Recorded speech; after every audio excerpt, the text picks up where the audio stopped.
जरांगे आणि संदीप क्षीरसागर यांच्याकडून धनंजय देशमुखांची भेट घेण्यात आली। मस्साजोगमध्ये ग्रामस्थांचं अन्नत्याग आंदोलन सुरू आहे, त्या पार्श्वभूमीवर ही भेट झाली।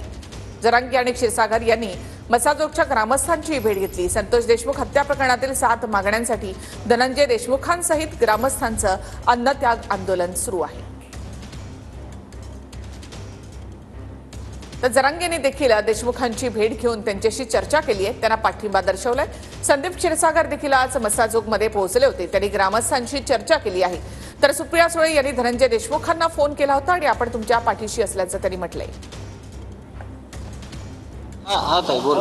हाँ सुप्रिया बोलते हो ताई बोला बोला ताई। हाँ नाही मी फॉलो करते रोज स्टोरी आणि आपलं काय काय चाललंय ते मुख्यमंत्र्यांची पण आपण त्यांच्या ऑफिसमध्ये एसपीशी तर रोजच बोलणं होतं। आता तुम्ही सुरू केलं ना आज? हो हो म्हणजे आपण सगळे बसणार नाही ना एका वेळेस?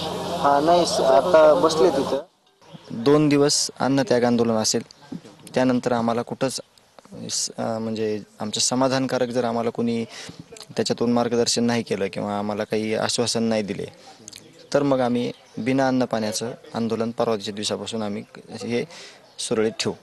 म्हणजे आजपासून तुम्ही जेवणार नाहीत आणि परवापासून पाणी पण त्यागणार आहात? हां बिलकुल तसंच।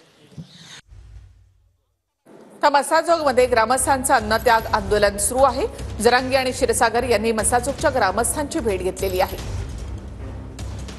गांभीर्याने घेतलं असतं तर इथून पाठीमागे जे 6 आरोपी करा म्हणून सांगितले 100-150 नावं आहेत टोटल सगळे मिळून, म्हणजे खंडणीत मदत करणारे, खुनात मदत करणारे, भ्रष्टाचारात असणारे, काही पोलीस असणारे, 100-150 नावं होतं। आतापर्यंत 6 आरोपी झाले असतात।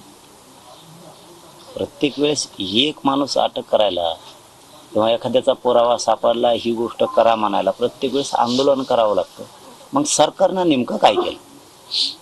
3 महिन्यात नेमकं सरकारनं काय